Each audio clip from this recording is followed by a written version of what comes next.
2020 में इंडिया की जानिब से बांग्लादेश को ट्रांसशिपमेंट रूट्स दिए गए थे नेपाल और भूटान तक कनेक्ट होने के लिए, लेकिन अब 2025 में नरेंद्र मोदी की सरकार ने उन रूट्स को बंद करने का फैसला किया है।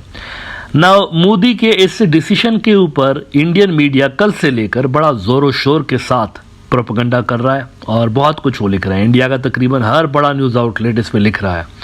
कोई इसको पनिशमेंट का नाम दे रहा है तो कोई ये नाम दे रहा है कि जी हमने सबक सिखाया बांग्लादेश को। India.com ने इसको पनिशमेंट कहा है। वो कहते हैं कि Modi government punishes Bangladesh, lesson for anti India units से सेंटर डिसाइडेड टू एंड। अब ये एंड जो है वही ट्रांसशिपमेंट रूट्स जो हैं उनके खात्मे की बात कर रहे हैं। इसी तरह से द इंडियन एक्सप्रेस भी इंडिया का एक बड़ा न्यूज़ आउटलेट है, ये कहते हैं कि transshipment facility shut down, Bangladesh has forgotten that India has less to lose. ये भूल गए थे बांग्लादेशी कि हमें ज़्यादा लूज़ करने को नहीं होगा, आपके लिए प्रॉब्लम होगा। ये भूल गए थे बांग्लादेशी, तो उनको हमने याद दिलाया है ये सब कुछ करके। Dhaka's new foreign policy may not be anti-Indian as many Indians fear, but it is not Indo-centric either. Understanding this change helps unravel some of its motivations and messaging. वो कन्फेस कर रहे हैं कि मोहम्मद यूनिस एंटी इंडिया नहीं है। देखें, इस programme के अंदर मैं शुरू से लेकर जब से मोहम्मद यूनिस आया है पहले रोज़ से लेकर आपको यही समझाने की कोशिश कर रहा हूँ कि मोहम्मद यूनिस एंटी इंडिया नहीं है। ये इकोनॉमिस्ट है बैकग्राउंड से। अच्छा इकोनॉमिस्ट जो कोई भी होता है ना, वो हारमनी चाहता है, वो अच्छे वर्किंग रिलेशंस पड़ोसियों के साथ चाहता है। मनमोहन का एग्जाम्पल देख लीजिए, इंडिया का जो फॉर्मर प्राइम मिनिस्टर था, इसके दौर में जो इकोनॉमिक रिफॉर्म्स इंडिया के किए गए हैं, शायद इंडिया ने कई डेकेड्स में इतने बड़े रिफॉर्म्स नहीं किए।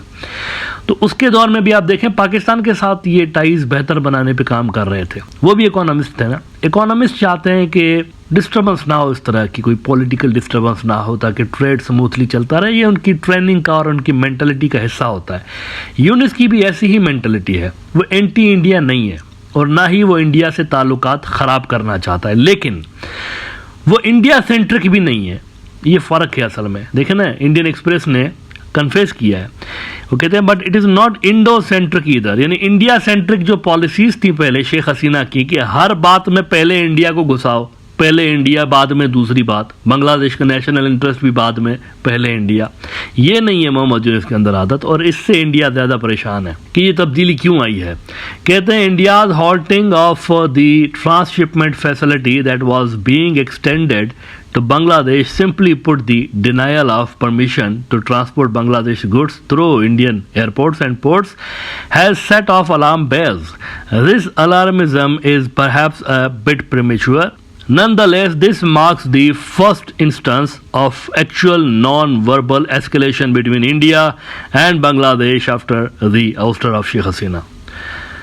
अब ये जो इन्होंने बड़ी बड़ी बातें की हैं, अलार्म बेल बजने लगे हैं, तो ढाका पैनिक में है, तो पता नहीं वहाँ पर क्या हो रहा है।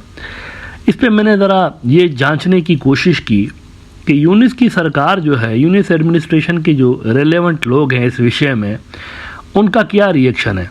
यकीन मानिए वहाँ पर जब मैंने देखा, इंतहाई फजूल प्रोपेगेंडा लगा इंडिया की मीडिया का ये फिर, क्योंकि वहाँ कोई बात ही नहीं है इस तरह की, कोई बात ही नहीं है। वो चिल हैं, रिलैक्स लगे पड़े। उन्होंने कहा कि कोई बड़ी बात नहीं है, खैर है, ये तो छोटी सी बात है, दैट्स ओके। अच्छा, यहाँ तक हुआ है बल्कि कि मीडिया ने पूछा उनसे, यूनिस की जो एडमिनिस्ट्रेशन के लोग हैं, उनसे पूछा गया कि क्या आप कोई इरादा रखते हैं इंडिया को इस हवाले से कोई ख़त वत लिखने का और उनसे एक्सप्लेनेशन मांगने का कि आपने ये यूनिलेटरली फ़ैसला कैसे ले लिया। पता है आगे से उन्होंने क्या जवाब दिया है यूनिस की सरकार के लोगों ने। उन्होंने कहा यार ये ख़त वत लिखने की क्या ज़रूरत है, जब कोई हमें इतना ज़्यादा कोई मसला ही नहीं है, ख़त लिखने की क्या ज़रूरत है भाई, ये छोटा सा मसला है, हम खुद अपनी एंड से खुद ही हैंडल कर लेंगे इसको, that's not a big problem. और हमारा कोई जो कनेक्टिविटी वगैरह है वो भी कोई ख़ास इतना डिस्टर्ब नहीं होगी, वी विल मैनेज दैट। उन्होंने कहा हम खुद ही मैनेज कर लेंगे, कोई बात नहीं, ना ख़त लिखेंगे ना उनसे कोई बात करेंगे इस हवाले से। ठीक है, उनकी मर्ज़ी है, बंद कर रहे हैं तो बंद कर दें, कोई बात नहीं। बिजनेस स्टैंडर्ड में देखें क्या रिपोर्ट हुआ है, रेफरेंस देखें, बड़ा ज़रूरी होता है लगाना। बिजनेस स्टैंडर्ड कहता है, ये इंडिया का न्यूज़ आउटलेट है, Bangladesh won't face issues due to India's transshipment halt official, कोई मसला नहीं होगा उनको। Asked whether Bangladesh plans to send a formal letter to India regarding the cancellation, the Commerce advisor said, at present, the matter of sending a letter is not under consideration. Letter शेटर भी लिखने की क्या ज़रूरत है, वो कह रहे हैं।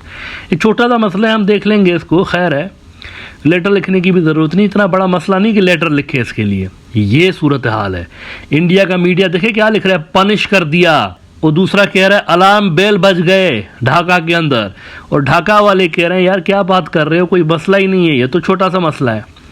कहते हैं Bangladesh interim government's commerce advisor Sheikh Bashiruddin on Thursday said that his country will not face any problem due to the cancellation of transshipment facilities by India, and Dhaka will try to overcome the situation on its own. His remarks came a day after India on Wednesday announced the withdrawal of the transshipment facility it had granted to Bangladesh for exporting various items to West Asia, Europe and various other countries except Nepal and Bhutan. अब देखें waste Asia, Europe और दीगर जो countries बाकी जो भी हैं, वहाँ तक जाने के लिए तो बांग्लादेश के पास अपने पोर्ट भी हैं, इंडिया की कोई ज़रूरत है नहीं, उनके अपने पोर्ट मौजूद है ना, तो वहाँ से वो चले जाएंगे। ज़्यादा से ज़्यादा ये होगा कि कैपेसिटी बढ़ानी पड़ेगी उनको, यानी खुद अपने बलबूते पे भी ये मसला रिजॉल्व कर सकते हैं।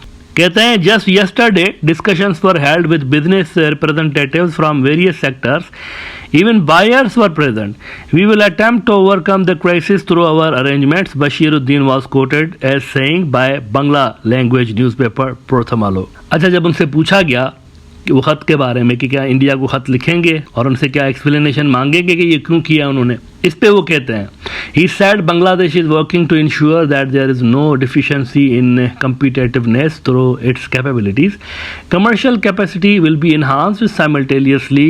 Steps are being taken to ensure that there are no shortcomings in connectivity either. और कहते हैं asked whether Bangladesh plans to send a formal letter to India regarding the cancellation, the commerce advisor said at present the matter of sending letter is not under consideration. तो ये चाय की प्याली में तूफान है असल में। ये जितना बड़ा करके इंडियन मीडिया दिखा रहा है ना कि ये बहुत बड़ा मैटर है, कि बहुत बड़ा पैनिक चल गया जी, बांग्लादेश के अंदर पैनिक मच गया और उनके बिजनेसेस परेशान हैं, मोदी का मास्टर स्ट्रोक, कल से लेकर यही सुन रहे हैं ना, कान पक गए हैं। जिस इंडियन न्यूज़ आउटलेट को उठा के देख लें यही लिख रहा है, मास्टर स्ट्रोक, मोदी ने सबक सिखा दिया। और इधर वो कह रहे हैं बांग्लादेशी की ये तो कोई बात ही नहीं है, ये तो छोटा सा मसला है, इसको हम खुद ही देख लेंगे। अच्छा भाई साहब, इस हवाले से आखिर में ये भी जानना आपके लिए ज़रूरी है कि मालदीव्स और श्रीलंका की भी जो फैसिलिटीज़ हैं बांग्लादेश वो भी यूज़ कर रहा होता है, सिर्फ इंडिया की यूज़ नहीं करता, उनकी भी इस्तेमाल कर रहा होता है, मालदीव्स वालों की भी और इनकी भी, श्रीलंकन्स की भी। तो इंडिया कोई इकलौता ऑप्शन नहीं है उनके पास। अगर हम कहें कि जी चलें बांग्लादेश के अलावा भी यूरोप और बाकी के जो रीजन्स हैं वहाँ तक इनके कार्गो कैसे जाएगा, तो इन मुल्कों की फैसिलिटीज़ भी बांग्लादेश इस्तेमाल करता रहा है, बल्कि रिसेंटली तो उसमें हमें एक इंक्रीज़ नज़र आया है। बांग्लादेश की जानिब से इन मुल्कों की फैसिलिटीज़ को इंडिया से ज़्यादा इस्तेमाल किया जा रहा है। पहले इंडिया का इस्तेमाल करने का ये कर रहे होते थे शेख हसीना के दौर में, लेकिन अब ये देखने को आया है कि श्रीलंका और मालदीव्स के भी जो फैसिलिटीज़ हैं वो बांग्लादेश इस्तेमाल कर रहा था। तो ये कोई बड़ी चीज़ नहीं हुई जिसको बड़ा बना के पेश किया जा रहा है इंडियन मीडिया के अंदर, ये छोटा सा मसला है। और जैसा कि बांग्लादेशी ऑफिशियल्स कह रहे हैं कि हम अपने बलबूते पे ही इसको सॉर्ट आउट कर लेंगे।